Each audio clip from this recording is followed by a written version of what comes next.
subscribe, hype, like, click the notification bell and turn on all notifications. And donate with a super thanks donation in the comments section below for the unfiltered, unapologetic SeanzViewEnt, your home for WWE news, rumors, and backstage chaos. This is where gossip gets exposed around the clock. Now, here's your host, the brash SeanzViewEnt. Somebody better call the cops. Somebody better call 911. Hell, you're going to want to call the FBI for this one, because I am about to steal the damn show from my viewers, my fans, and my subscribers for NXT, for the WWE tonight. See no evil? No, ladies and gentlemen. The King of Darkness is officially in WWE, one of the hottest free agents in 2026, fresh off days after one of the most devastating single-day massacres in company history, while the WWE Universe was still processing 24 releases in one afternoon on a Friday night just hours before the blue brand of SmackDown. Triple H went out and signed one of the most feared heels in Japanese professional wrestling history, Evil. He's a former IWGP Heavyweight Champion, the man who betrayed and aligned with the Bullet Club and who held two of New Japan's biggest championships simultaneously, the man that the AEW company passed entirely on because Tony Khan simply did not want him. Well, WWE did not make that mistake, and tonight on WWE NXT, on the programming, the King of Darkness made his presence felt. Let's break down everything you need to know about Evil's WWE debut and what it means for the post-release wave era, because we all know all the wrestlers that are no longer in the WWE, and maybe it was to make room for guys like Evil. What are your thoughts, your comments, and your opinions on Evil's WWE NXT debut? And he's starting right at the top. He is not wasting any more valuable time. Now, let's go back to 1 week ago. And remember, viewers, we have a lot of rumors and news and gossip. We have a lot of breaking blockbuster updates on this show. The theories came fast. Some pointed the pro wrestling Noah star currently on excursion in NXT, but the most dominant theory, the one point that kept coming up over and over again, was Evil. Think about it. Evil's entire character in NJPW was built around darkness, mind games, and attracting from unexpected places, and attacking, from unexpected places. Oh, he's an attraction now. Well, don't make no mistake about it. Evil is indeed an attraction. He spent years, ladies and gentlemen, in House of Torture, manipulating and destroying anyone who got close to him. A mysterious box marked with Japanese, sent to be the most powerful man in NXT's underworld, that has Evil's fingerprints all over. And tonight, guys, those fingerprints became a very real presence inside a WWE ring. Now, let's talk about who Evil actually is, because if you only watch WWE your entire life, the name might be new to you and you may not know the background.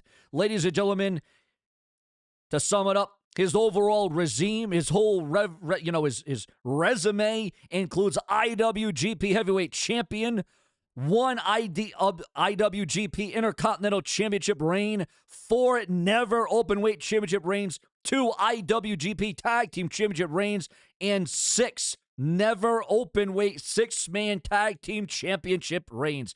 He is not a mid-card novelty. He is a legitimate former world champion who knows how to work at the highest level. Now, here's the detail that every wrestling fan needs to know about Evil's signing to the WWE. When his contract expired in NJPW in January of this year, the first name everyone expected to come up was him to AEW. Tony Khan signed multiple NJPW talents over the years. He has a documented history of going over Japanese stars with their contracts expire. Evil seemed like a natural fit for AEW's roster, but oh no. Evil is the first major example of the strategy that is in action, because PW Insider confirmed the signing on April the 24th, the same day that the WWE released over 24 wrestlers. The timing, ladies and gentlemen, is not a coincidence. WWE cut roster depth on one end and immediately brought in proven international talent on the other. That is a deliberate creative strategy from Triple H, the game. Trim the roster of directionless talent and replace it with high-impact additions. Now, here's the question everybody wants answered. What is Triple H actually going to do with Evil in the WWE? Well, The NXT debut makes complete sense as a starting point. NXT has just lost a significant depth from the April 24th wave. The brand needs fresh faces, new storylines, incredible threats in the upper card. Evil walks in as a former world champion with name recognition among the hardcore audience and a character that translates perfectly to WWE style of storytelling. The Tony D'Angelo angle is the most logical, immediate direction. D'Angelo runs NXT's criminal underworld storyline as the Don, and Evil, the King of Darkness who has spent years manipulating and destroying factions in Japan, is the perfect foil for that character. Two powerful, ruthless leaders on a collision course. That is compelling NXT television. But here is the biggest question, guys, and the biggest picture in this question, in this entire equation about Evil tonight on NXT. Is NXT the final destination for Evil or just the launching pad? Triple H has a documented history of using NXT as a proving ground for international signings before elevating them to Raw or SmackDown.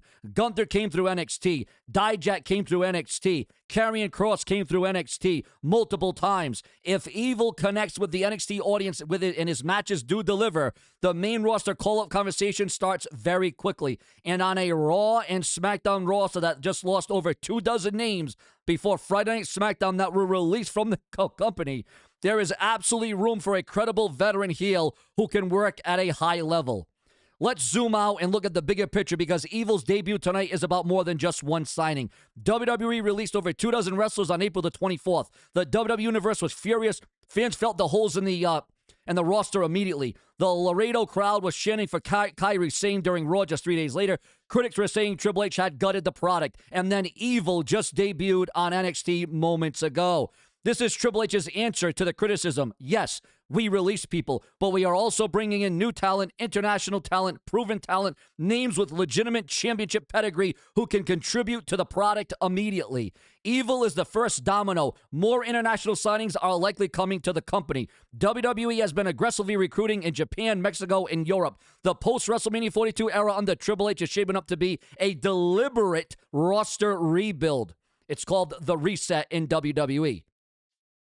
Out with the directionalists and in with the impactful. Whether that strategy worked depends entirely on execution, but tonight, with Evil standing in a WWE ring on NXT for the first time in his illustrious career, it at least looks like Triple H has a plan. So, ladies and gentlemen, Evil has debuted on NXT. The King of Darkness is officially in the building. The mystery box paid off.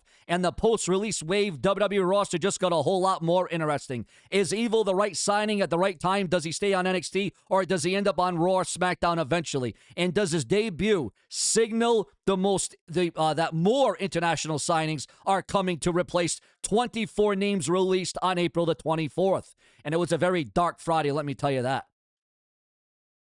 And as always, this has been rumor, speculation, and gossip and fan discussion. Nothing confirmed, nothing official, just the unreal news about the unreal sport that we all love. This is Sean's View Entertainment, where I will see it through because I truly do believe in the viewers, the fans, and the subscribers. Subscribe for more WWE. Your thoughts on Evil's debut in NXT.